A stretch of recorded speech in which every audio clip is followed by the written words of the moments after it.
మేషరాశి వారికి జూలై 16, 17, 18 తారీఖులో జరిగేది తెలిస్తే ఖచ్చితంగా ఆశ్చర్యపోతారు. పనులన్నిటిని కూడా కాసేపు 10 నిమిషాలు పక్కన పెట్టి వీడియోని ఎక్కడా కూడా స్కిప్ చేయకుండా చివరి వరకు ఖచ్చితంగా చూసి తీరండి. అప్పుడే మీకు ఫుల్ ఇన్ఫర్మేషన్ అనేది అర్థమవుతుందనమాట. ఎంతోమంది ఎన్నో రకాలుగా చెప్తూ ఉంటారు. కానీ మేషరాశి వారి గురించి ఫుల్ ఇన్ఫర్మేషన్ సేకరించి మరి ఈ వీడియోలో మీకు క్లుప్తంగా వివరంగా వివరించడం అయితే జరిగింది. అంతేకాకుండా మీకు జరగబోయే నష్టాలకు, ఆ నష్టాల నుంచి ముందుగానే మిమ్మల్ని మీరు రక్షించుకోవడం కోసం ఎటువంటి పరిహారాలు చేయాలో, ఎటువంటి పద్ధతులు పాటించాలో కూడా ఈ వీడియోలో క్లుప్తంగా అయితే వివరించడం అనేది జరిగిందండి. వీడియోని ఎక్కడా కూడా స్కిప్ చేయొద్దు. అలాగే వీడియోని లైక్ చేయండి. మేషరాశి వారు వ్యక్తిగతంగా చాలా అంటే చాలా మంచివారండి. వీరు చూడ్డానికి కూడా చాలా తెలివిగా, చాలా యాక్టివ్‌గా కనిపిస్తూ ఉంటారనమాట. ఎదుటివారికి చిక్కరు, దొరకరు అన్నట్లుగా ఉంటారు. అంతేకాని ఎదుటివారి మాట వింటున్నట్లుగా ఉంటారు. కానీ ఎదుటివారు చెప్పింది చెప్పినట్లుగా చేస్తున్నట్లుగా ఉంటారు. చాలా మంచిగా ఉన్నట్లుగా ఉంటూ ఉంటారు. కానీ వీరి మనసుకి ఏదైతే అనిపిస్తుందో అదే చేస్తారు. ఆ పనులే వీరి జీవితంలో సక్సెస్ అవుతూ ఉంటాయన్నమాట. అలా అని చెప్పి ఎదుటివారి మాట అస్సలు వినరా? ఎదుటివారంటే విలువ లేదా, గౌరవం లేదా అంటే అది నిజంగా పొరపాటే. ఎవరి మాట వినాలో వీరికి బాగా బాగా తెలుసు. ఎవరి మాట వినాలో వారి మాట వింటూ ఉంటారనమాట. ఎవరు చెప్తే అంటే ఎవరు పడితే వారు చెప్తే వారి మాట అస్సలు వినరు అని చెప్పుకోవచ్చు. వీరికున్న తెలివైన తత్వానికి, వీరికున్న అందమైన రూపానికి, నిజానికి చెప్పుకోవాలి అంటే మేషరాశి వారు చాలా అందంగా ఉంటారండి. చక్కటి రూపాన్ని కలిగి ఉంటారు.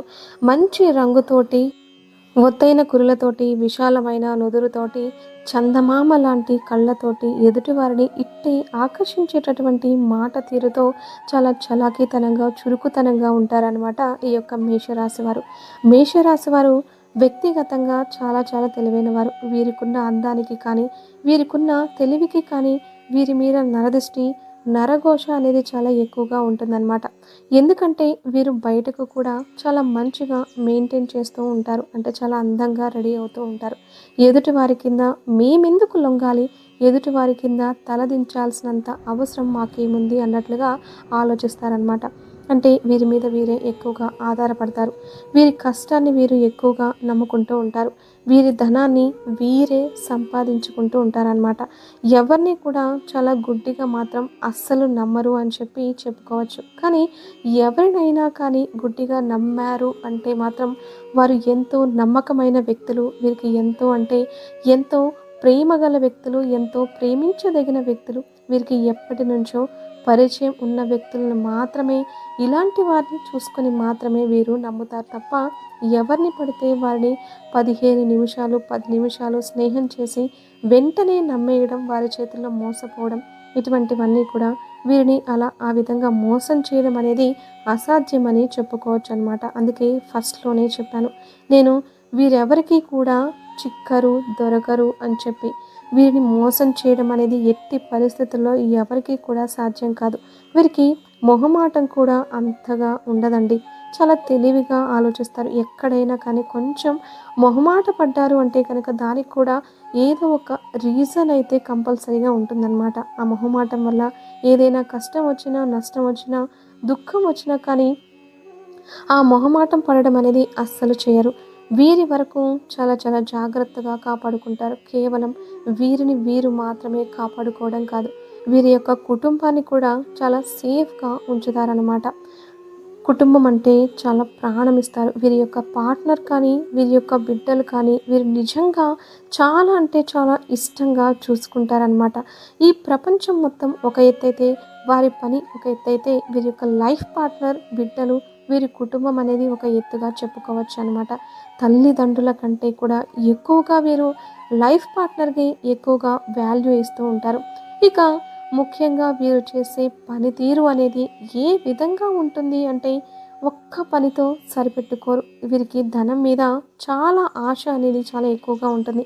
ధనం మీద ఆశ పడడంలో ఎటువంటి తప్పైతే లేదండి. ఎందుకంటే ఒకరి కింద చెయ్యి చాపి సోమరితనంగా కూర్చొని పదే పదే వారిని అడుక్కొని ఒకరి కింద లొంగి బ్రతకడం కంటే కూడా ధనం మీద ఆశతో 1కి 4, 5 పనులు కల్పించుకొని చేసుకోవడం, 1కి 4, 5 వ్యాపారాలు అనేవి తెలివిగా పెట్టుకొని చేసుకోవడం, దాని ద్వారా ధనాన్ని రెట్టింపుగా సంపాదించుకోవడంలో ఎటువంటి తప్పైతే లేదన్నమాట. ఆ విషయంలో మేషరాశి వారు ముందుగా ఉంటారు. తెలివిగా ఆలోచిస్తారు. ధనం సంపాదించే దగ్గర అలాగే 1కి 4 వ్యాపారాలైతే పెట్టుకుంటారు. అంటే బిజినెస్‌లు చేస్తూ ఉంటారు మగవారైతే. ఆడవారు కూడా తక్కువేం కాదండి. 1కి 2, 3 వ్యాపారాలు పెట్టుకుంటారు. అన్నింటినీ కూడా చాలా చాలా తెలివిగా మెయింటైన్ చేసుకుంటూ వస్తారనమాట. వీరికి గతంతో పోల్చుకుంటే డబ్బుకి సంబంధించి ఎటువంటి దిగులు, ఎటువంటి లోటు అనేది లేదు అని చెప్పుకోవచ్చు. వీరి ప్లస్ పాయింట్ అంటే వీరి అదృష్టం. ఇంకా ఏంటి అంటే కనుక వీరికి పెద్దలు సంపాదించిన ఆస్తిపాస్తులు కూడా చాలా ఎక్కువగా ఉంటాయి. ఖరీదైన వస్తువులు ఉంటాయన్నమాట. ఎక్కువ ఖరీదైనవి ఉంటూ ఉంటాయి. వీరి పుట్టుక కూడా ఎక్కువగా ధనవంతుల కుటుంబంలోనే పుట్టి ఉంటారు అని చెప్పి చెప్పుకోవచ్చు. మేషరాశి వారు పుట్టుక ధనవంతుల ఇంట్లో పుట్టకపోయినప్పటికీ కూడాను మ్యారేజ్ అయిన తర్వాత మాత్రం ఒక వెలుగు వెలుగుతారు అని చెప్పి చెప్పుకోవచ్చు అనమాట. అంతటి గొప్ప అదృష్టం, భాగ్యం అనేది మేషరాశి వారికి ఉంటుందన్నమాట. వీరికి కొంత నరదిష్టి ఉండడం వల్ల ఈ నరదిష్టి కారణంగా కొన్ని చిన్న చిన్న అనారోగ్య సమస్యలు, కొంచెం తలనొప్పి, మైగ్రేన్ తలనొప్పి, ఒళ్ళు నొప్పులు, కొంచెం గ్యాస్ట్రిక్ ప్రాబ్లమ్స్, కొంచెం అలసట, పని మీద కొంచెం శ్రద్ధ తగ్గినట్లుగా వారికి అనిపించడం, సరిగా నిద్ర లేకపోవడం, ఇటువంటి సమస్యలను కూడా వీళ్ళు ఎల్లప్పుడూ చూస్తూ ఉంటారనమాట. కాబట్టి ఆ సమస్యలన్నీ దూరం చేసుకోవాలి అంటే ఎటువంటి పరిహారాలు పాటించాలి అనేది కూడా నేను ఈ వీడియోలో మీకు క్లియర్గా చెప్తానండి. అందుకనే చెప్తున్నాను, వీడియోను ఎక్కడా కూడా స్కిప్ చేయొద్దు. చివరి వరకు ఖచ్చితంగా చూసి తీరండి. అప్పుడే మీకు పూర్తిగా అర్థమవుతుంది అని చెప్పి. ఇక అంతేకాకుండా ముఖ్యంగా మేషరాశి వారు ఒక స్త్రీ వల్ల ఈ మధ్య ఎక్కువగా నష్టపోతూ ఉన్నారని చెప్పి చెప్పుకోవచ్చు అనమాట. ఆ స్త్రీ అనేది ఎక్కువగా వీరిని మాయ చేయడం, వారి మాటలతో వీరిని కట్టేసుకోవడం, ఎక్కువగా వీరి దగ్గర ధనం అనేది సేకరించాలి, ఎక్కువగా లాగాలి అని చెప్పి చూడడం, ఇలా చేస్తూ ఉంటుందన్నమాట. ఇదేంటి, మేషరాశి వారు ఇంత తెలివిగా ఉంటారు కదా, ఇంత తెలివైన వాళ్ళు కదా, అదెలా స్త్రీ అనేది మోసం చేస్తుంది అన్న విషయానికి వస్తే, ఒక్క స్త్రీని మీరు వ్యక్తిగతంగా పర్సనల్గా కొంత అభిమానం చూపించడం వల్ల ఆ స్త్రీ అలుసుగా దాన్ని తీసుకొని కొంచెం డబ్బుని ఎక్కువగా వీరి దగ్గర నుంచి తీసుకోవాలి అని చెప్పి చూడడం, ఇలా చేస్తూ ఉంటుందన్నమాట. కొంచెం ఆ స్త్రీ పట్ల మీరు ఎల్లప్పుడూ జాగ్రత్తగా ఉండడం అతి ముఖ్యం. ఇక అంతేకాకుండా కుటుంబ సభ్యులు కూడా వీరి మీద పడి ఎక్కువగా వీరు బాగా డబ్బు సంపాదిస్తున్నారు, వీరు బాగా ధనాన్ని సంపాదిస్తూ ఉన్నారు, వీరికి ఎలాగైనా కానీ ఏదో ఒక నష్టం జరగాలి అని చెప్పేసి ఎక్కువగా చూస్తూ ఉంటారనమాట. కాబట్టి కుటుంబ సభ్యుల్లో కూడా ఎవరు మనవాళ్ళు, ఎవరు పరాయి వాళ్ళు, ఎవరు మన మంచి కోరుకునే వాళ్ళు, ఎవరు మన చెడు కోరుకునే వాళ్ళు అని చెప్పి వారిని బట్టి వారితో ఎలా ప్రవర్తించాలో మీకు బాగా అర్థమవుతుందన్నమాట. దాన్ని బట్టి ఎవరితో ఎలా ఉండాలో అలా ఉంటే మంచిది అని చెప్పి చెప్పుకోవచ్చు అనమాట. ఎందుకంటే ఎవరు కూడా పరాయి వాళ్ళు మన మంచి కోరుకునే వాళ్ళు కానప్పుడు వారితో మనం మంచిగా ఉండి, మనం ఎంత మంచి పనులు చేసినప్పటికీ, వాళ్ళకి ఎంత బాగా మంచిగా ఉన్నప్పటికీ కూడాను అవసరాల వరకు వారు వాడుకొని, అవసరాలు తీరిపోయిన తర్వాత నువ్వు ఎవరో నేనెవరో అన్నట్లుగా చూసేవారి దగ్గర ఎంతవరకు ఉంటే అంతవరకు మంచిది అని చెప్పేసి చెప్పుకోవచ్చు అనమాట. ఎందుకంటే మనకి మంచి జరిగిన వాళ్ళు ఓర్వలేరు, చెడు జరిగితే సంతోషపడిపోతూ ఉంటారు. మనకి కష్టం వస్తే 10 రూపాయలు ఇచ్చి సహాయం అయితే అస్సలు చేయరు. అటువంటి వారి కోసం మొహమాటం, బిడియం, ఏదో ఒకటి చేసేసుకోవడం, ఏదో మొహమాట పడిపోవడం, ఇటువంటివన్నీ కూడా అనవసరం కదండి అని చెప్పి ఒక్కొక్కసారి మీరైతే మీ మనసులో ప్రశ్న వేసుకోండి, ఆలోచించుకోండి. ఇక ముఖ్యంగా మేషరాశి వారికి 3 రోజులు అంటే 16, 17, 18 తారీఖుల విషయానికి వస్తే కనుక ఈ 3 రోజుల్లో కూడా వీరికి వృత్తిపరంగా, ఉద్యోగపరంగా, వ్యాపారపరంగా, కుటుంబ పరంగా కూడా చాలా అంటే చాలా అనుకూలంగా ఉంటుందన్నమాట. బిజినెస్ దగ్గర కూడా ₹0.5 పెట్టిన దగ్గర ₹10 లాభం వచ్చే అవకాశం అయితే కనిపిస్తుందన్నమాట.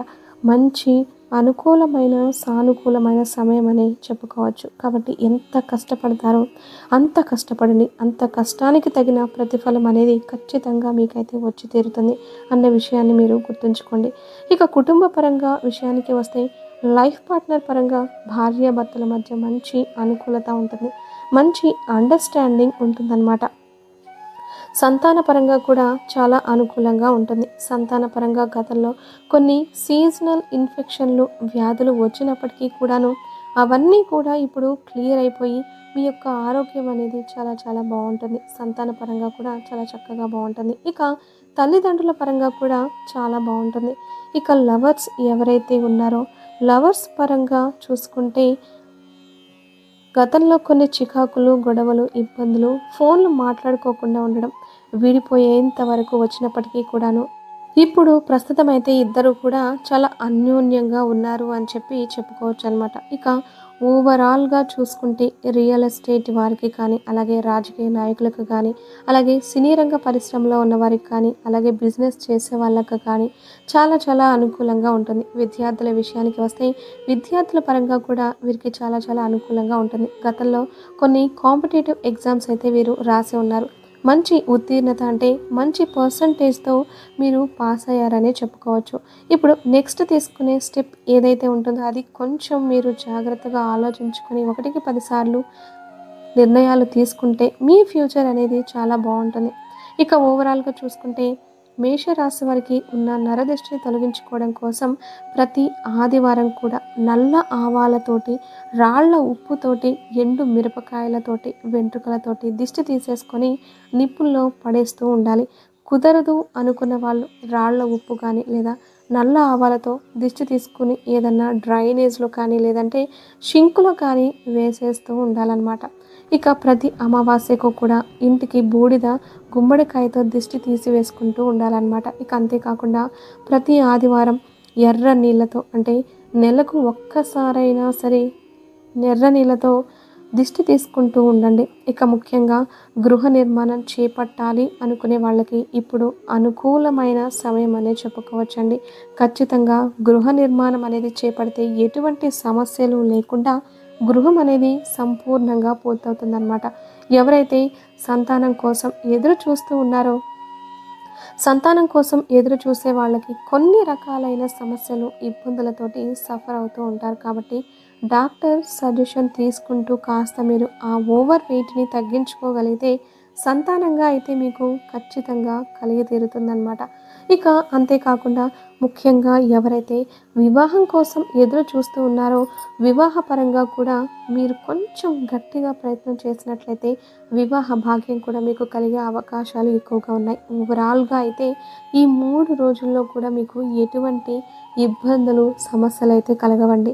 కొన్ని చిన్న చిన్న ప్రయాణాలు అయితే తగిలే అవకాశం ఉందన్నమాట. ప్రయాణాలు చేసేటప్పుడు కొంచెం జాగ్రత్తగా ఉండండి.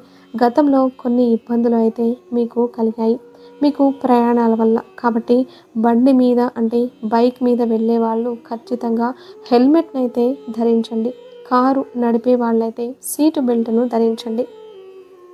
రోడ్డు దాటేటప్పుడు అటు ఇటు చూసుకొని కాస్త నిదానంగా రోడ్డు దాటే ప్రయత్నం అయితే చేయండి. ఇక ఓవరాల్గా అయితే మీకున్న ఆ పని ఒత్తిడి అనేది ఈ 3 రోజులు ఎక్కువగా ఉంటుందన్నమాట. ఆ పని ఒత్తిడిని కాస్త తగ్గించుకొని కొంచెం స్ట్రెస్ రిలీఫ్ అయ్యే పనులు చేసుకుంటూ ఉండడం, కాస్తంత మంచి హెల్దీ ఫుడ్ తీసుకోవడం, టైంకి తినడం, టైంకి పడుకోవడం, కాస్త నవ్వుకునే మూవీస్ అయితే చూడడం, కామెడీ సీన్స్ చూడడం, ఇటువంటివన్నీ చూడడం వల్ల మీకు కొంచెం స్ట్రెస్ నుంచి రిలీఫ్ అయితే మీకు ఖచ్చితంగా దొరుకుతుందనమాట. ఇక ఓవరాల్గా చూసుకున్నట్లయితే ఈ 3 రోజులు కూడా చాలా హ్యాపీగా గడిచిపోతాయని చెప్పుకోవచ్చు. చూశారు కదండి. మరి మేషరాశి వారికి కనుక ఈ వీడియో నచ్చింది అనిపిస్తే ఈ వీడియోకి ఒక చిన్న లైక్ ఇవ్వడం మాత్రం అస్సలు మర్చిపోవద్దు. మీరు ఇచ్చే లైక్ మాకు కొంచెం మోటివేషన్గా ఉంటుంది. మరి కొంతమంది మేషరాశి వారికి కూడా ఈ వీడియో అనేది రీచ్ అయ్యేలా చేస్తుందన్నమాట. మొదటిసారి మన ఛానల్లోకి వచ్చినట్లయితే మన ఛానల్ని సబ్స్క్రైబ్ చేసుకొని మాకైతే సపోర్ట్ చేయండి. అలాగే వీడియోని లైక్ చేసి జై శ్రీకృష్ణ అని కామెంట్ చేయండి.